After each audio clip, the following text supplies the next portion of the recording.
Assalamualaikum warahmatullahi wabarakatuh. Perkenalkan, saya Prasetya Rizky Wafan dari kelas Teknik Informatika 3B. Saya akan melanjutkan materi pengantar jaringan sekarang, yaitu modul 4 mengenai lapisan fisik. Di poin 4.0 ada berupa pendahuluan, itu berisi mengenai kayak ucapan selamat ya. Bagian selanjutnya itu hal yang akan dipelajari dalam modul ini. Seperti ini ada tujuan, karakteristik, kabel tembaga, kabel UTP, dan seterusnya. Nah, ini di poin yang selanjutnya yaitu poin 4.1, tujuan lapisan fisik. Poin 4.1.1, sebelum komunikasi jaringan terjadi, koneksi fisik ke jaringan lokal harus dibuat. Koneksi fisik dapat berupa koneksi kabel atau koneksi nirkabel menggunakan gelombang radio. Untuk jenis koneksi fisik yang digunakan bergantung pada pengaturan jaringan. Selain koneksi kabel, banyak bisnis juga menawarkan koneksi nirkabel untuk laptop, tablet, dan ponsel pintar. Router nirkabel. Nah, ini ada contoh gambar router ya teman-teman. Nah, untuk komponennya yaitu ada antena nirkabel, beberapa port switch Ethernet, dan juga sebuah pelabuhan internet. Selanjutnya, koneksi kabel ke router nirkabel. Ini ada contoh gambarnya seperti ini. Kartu antarmuka jaringan. Kartu antarmuka jaringan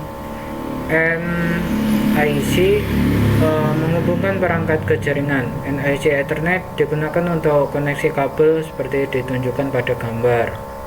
Nah, selanjutnya koneksi kabel menggunakan NIC Ethernet.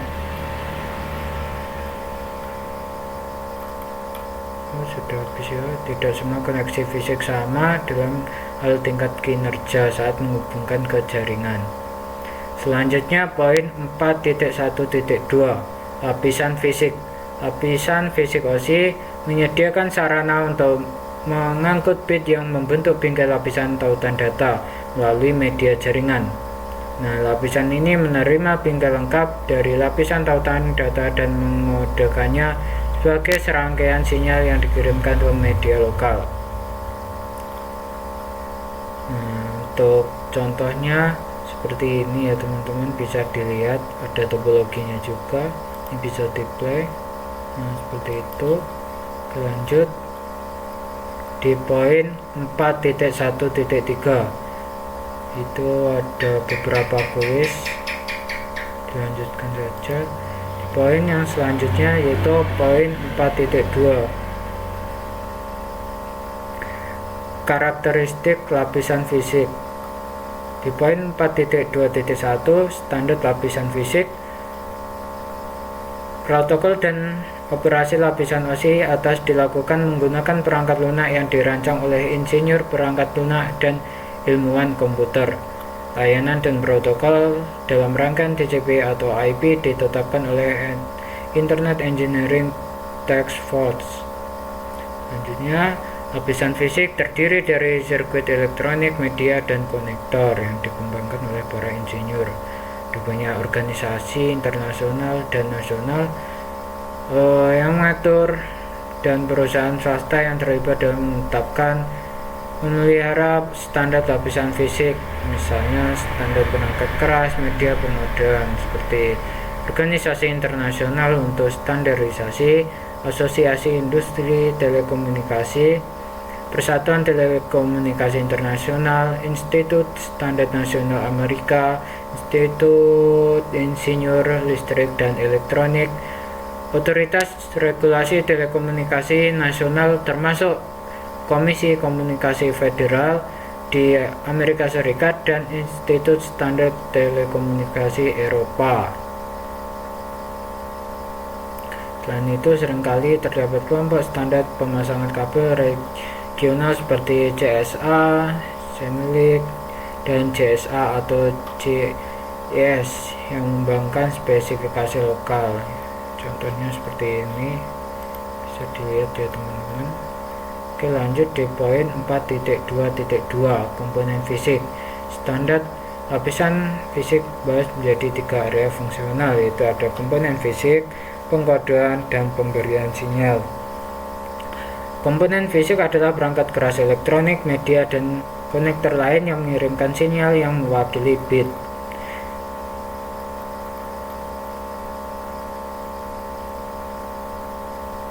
Oke, selanjutnya di poin 4.2.3 pengkodean.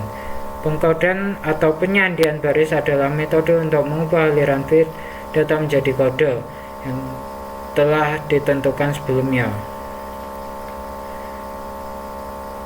Misalnya penyandian Manchester merepresentasikan bit 0 dengan transisi tegangan tinggi ke rendah, dan bit 1 direpresentasikan sebagai transisi tegangan rendah ke tinggi. Contoh penyandian Manchester diilustrasikan pada gambar seperti ini, bisa dilihat ya teman-teman. Oke, lanjut di poin 4.2.4 yaitu persinyalan. Lapisan fisik harus menghasilkan sinyal listrik optik atau nirkabel yang mewakili 1 dan 0 pada media. Cara bit direpresentasikan disebut media pensinyalan. Standar lapisan fisik harus menentukan jenis sinyal yang mewakili 1 dan jenis sinyal yang mewakili 0. Angka-angka tersebut menunjukkan sinyal. Nah, contohnya ada kabel tembaga dengan sinyal listrik melalui kabel tembaga seperti ini. Selanjutnya kabel serat optik, dan juga yang terakhir kabel media nirkabel seperti ini ya teman-teman. Lanjut poin 4.2.5 lebar pita. Media fisik yang berbeda mendukung transfer bit pada kecepatan yang berbeda. Transfer data biasanya dibahas dalam hal lebar pita. Lebar pita adalah kapasitas media untuk membawa data. Lebar pita digital mengukur jumlah data yang dapat mengalir dari satu tempat ke tempat lain dalam jangka waktu tertentu.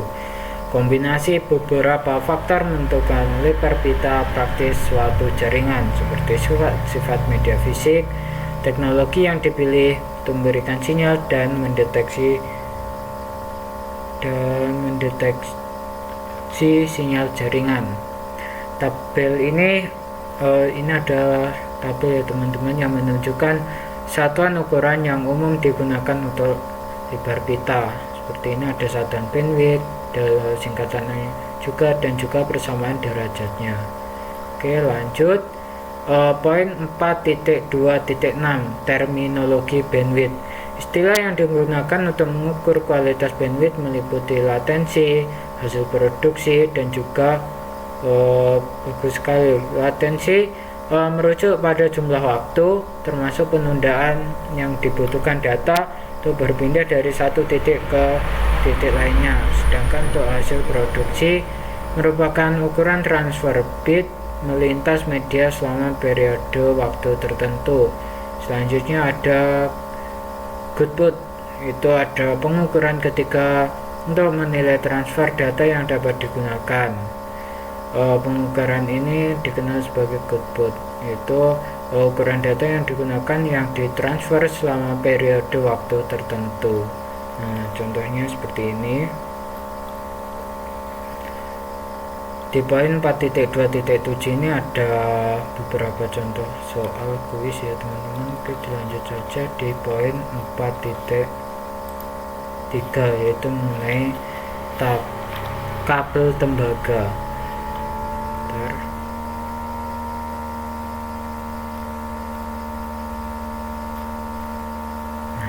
Di poin 4.3.1 karakteristik kabel tembaga. Kabel tembaga merupakan jenis kabel yang paling umum digunakan dalam jaringan saat ini. Nah, jaringan menggunakan media tembaga karena murah, mudah dipasang, dan memiliki resistansi rendah terhadap arus listrik.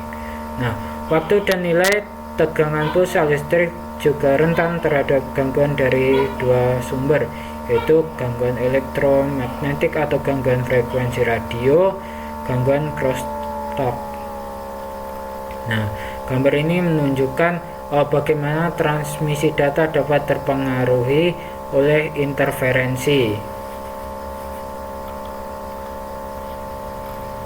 Nah, untuk gambar 1 ini ada sinyal digital murni yang ditransmisikan. Yang kedua yaitu pada medium ada sinyal interferensi. Yang ketiga sinyal digital rusak karena sinyal interferensi. Yang keempat komputer penerima membaca sinyal yang berubah. Nah, untuk selanjutnya kerentanan kabel tembaga terhadap kebisingan elektronik juga dapat dibatasi dengan menggunakan rekomendasi berikut, yaitu memilih jenis atau kategori kabel yang paling sesuai. Selanjutnya merancang infrastruktur kabel untuk menghindari sumber gangguan yang diketahui dan potensial pada struktur bangunan.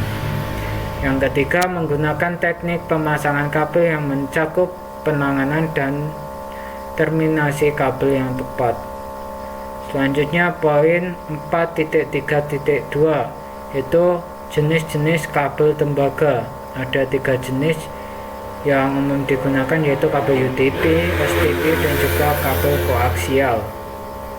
Selanjutnya di poin 4.3.3 yaitu mengenai kabel UTP. Kabel UTP ini merupakan media jaringan yang paling umum. Dalam LAN, kabel UTP terdiri dari 4 pasang kabel berkode merah yang dipilin bersama lalu dibungkus dalam selubung plastik fleksibel yang melindungi dari kerusakan fisik ringan. Seperti ini contohnya gambarnya, teman-teman. Nah, di sini angka-angkanya bisa mengidentifikasi, yaitu 1. Selubung luar melindungi kabel dari kabel tembaga dari kerusakan fisik, yang ini. Yang kedua, pasangan terpilih melindungi sinyal dari interferensi. Ketiga, isolasi plastik berkode warna mengisolasi kabel secara elektrik satu sama lain. Seperti ini. Selanjutnya poin 4.3.4 kabel STV. Kabel STV memberikan perlindungan yang lebih baik terhadap gangguan dibanding dengan kabel UTP. Namun dibanding dengan kabel UTP, kabel STV jauh lebih mahal dan sulit dipasang.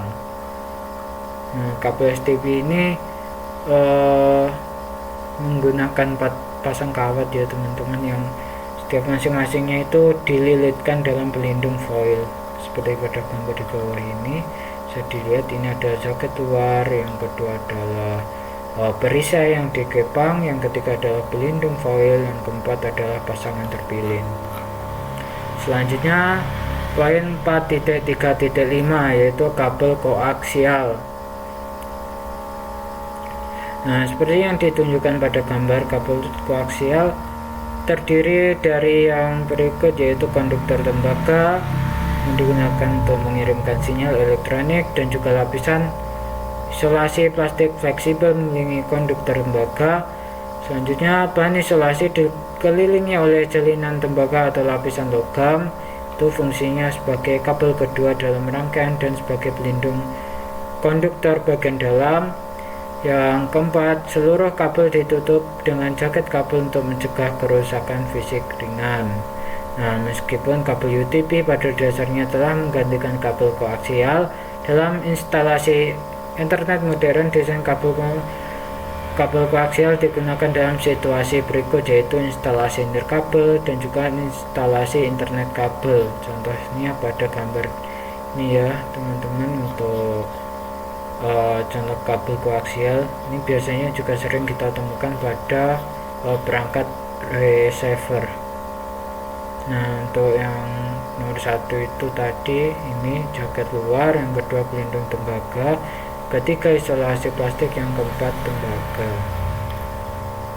Selanjutnya poin 4.3.6 itu ada contoh soal, lanjut saja.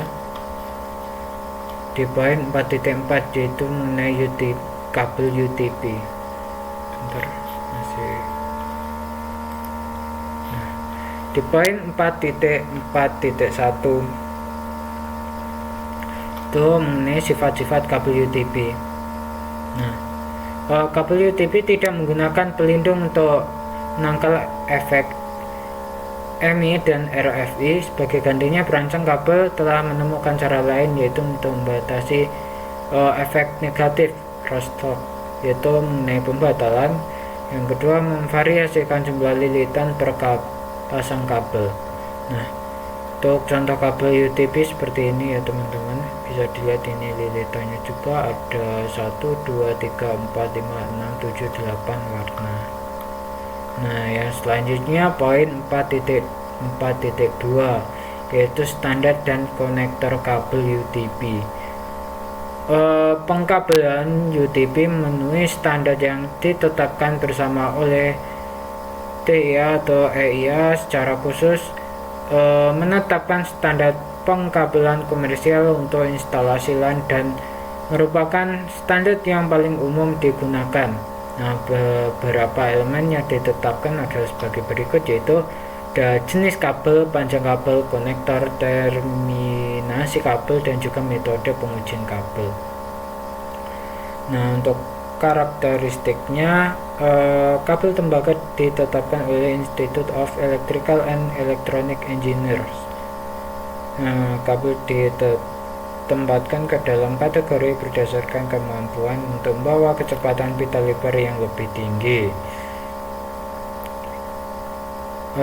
Kabel dalam kategori yang lebih tinggi dirancang dan dibangun untuk melindungi kecepatan data yang lebih tinggi. Nah, untuk gambar berikut menunjukkan 3 kategori kabel UTP, yaitu kategori 3 awalnya digunakan untuk komunikasi suara, kategori 5 dan 5E digunakan untuk transmisi data, kategori 6 memiliki pemisah tambahan di antara setiap pasang kabel, kategori 7 mendukung 10 Gbps, kategori 8 mendukung 40 Gbps. Nah, untuk contoh kabelnya seperti ini. Selanjutnya yaitu colokan RJ45 UTP. Nah, soketnya seperti ini ya teman-teman. Selanjutnya ada soket RJ45 UTP, soketnya seperti ini, bisa dilihat. Untuk kabel UTP yang transmisinya buruk, contohnya seperti ini, karena konektor dan kabelnya itu kurang menyatu atau kurang dililitkan, terlalu jauh, jadinya terlalu buruk. Nah, untuk yang contoh yang benar seperti ini teman-teman, ini kan menyatu.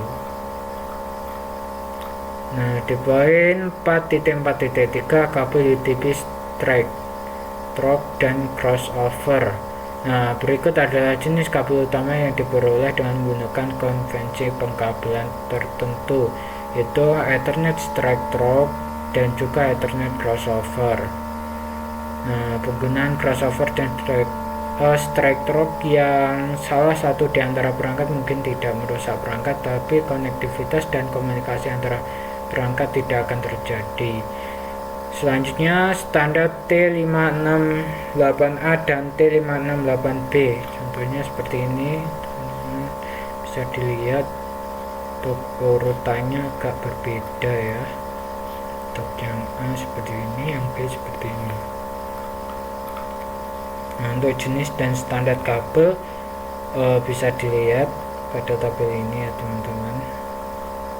Oke, selanjutnya di poin 4.4.4 itu aktivitas pin out kabel.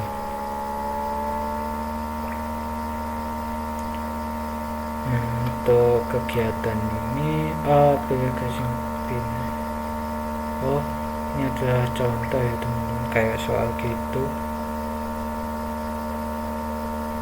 Saya di skip aja, langsung poin 4.5 yaitu mengenai fiber kabel serat optik.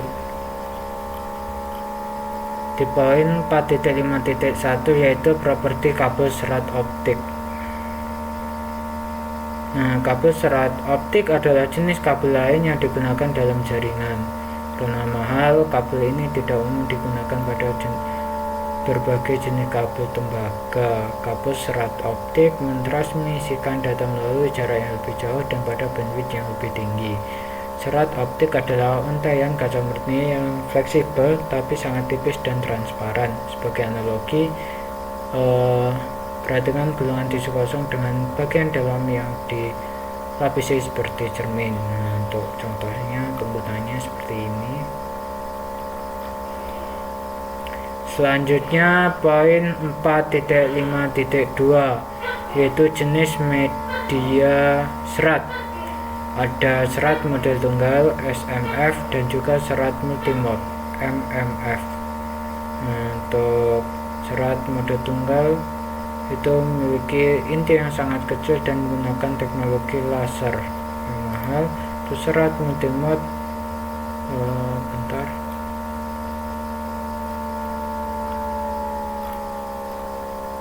tidak bisa ditranslate ya teman-teman. Lanjut aja langsung ke perbedaannya di antara MMF dan juga SMF, yaitu adalah jumlah dispersinya, yaitu dispersi mengacu pada penyebaran pulsa cahaya dari waktu ke waktu.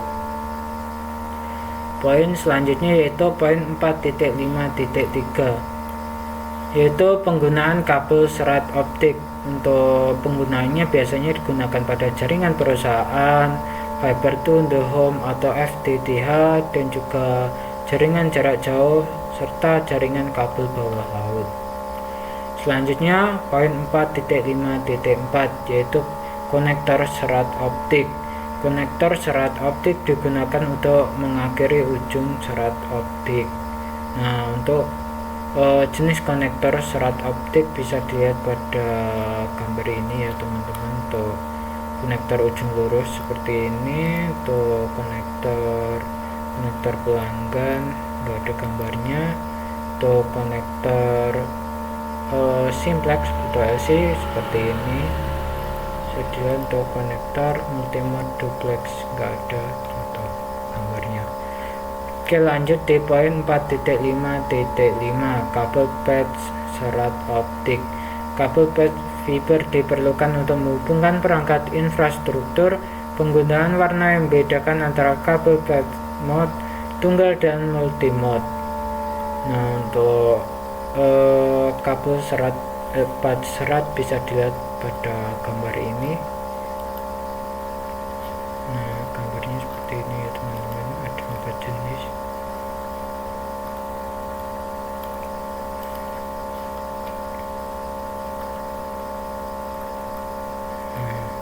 Seperti ini.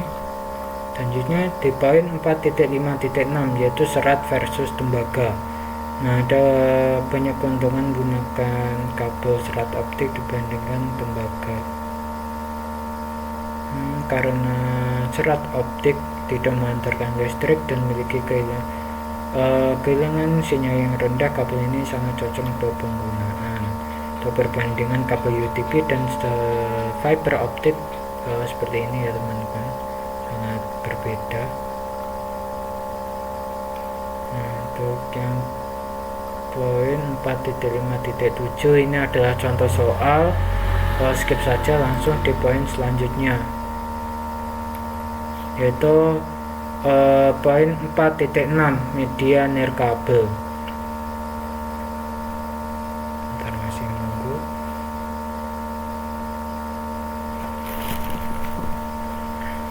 Nah, di poin 4.6.1 properti media nirkabel.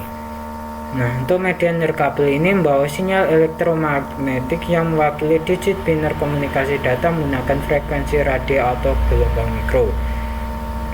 Namun juga terdapat keterbatasan, yaitu area jangkauan, gangguan keamanan, dan juga media bersama. Nah, selanjutnya di poin 4.6.2 yaitu jenis media nirkabel, yaitu ada pengkodean data ke sinyal radio, frekuensi dan daya transmisi, persyaratan penerimaan dan decoding sinyal, dan yang terakhir desain dan konstruksi antena. Berikut ini adalah standar nirkabel, yaitu Wi-Fi. Selanjutnya ada Bluetooth, selanjutnya WiMAX dan Zigbee. Selanjutnya poin 4.6.3 yaitu jaringan LAN nirkabel. Secara umum LAN memerlukan perangkat jaringan berikut, yaitu titik akses nirkabel atau AB, dan juga adapter NIC nirkabel. Nah, ini adalah contoh gambar Cisco Meraki MX64W ya teman-teman, gambarnya seperti ini. Nah, di poin 4.6.4 ini adalah contoh kuis, lanjut saja. Nah, di poin 4.6.5 paket tracer menghubungkan LAN kabel dan nirkabel. Oh, ini kayak latihan gitu ya teman-teman, bisa dilanjut saja. Di poin 4.6.6 ini melihat informasi NIC kabel dan nirkabel. Oh, ini di download, jadi nggak usah ya teman-teman. Langsung ke poin yang selanjutnya, yaitu poin 4.7. itu ini isinya cuma kuis ya teman-teman, sama latihan soal. Artinya gak usah dikerjakan. Oke, cukup sekian untuk yang modul 4. Ada kurang lebihnya mohon maaf. Berkata, Assalamualaikum warahmatullahi wabarakatuh.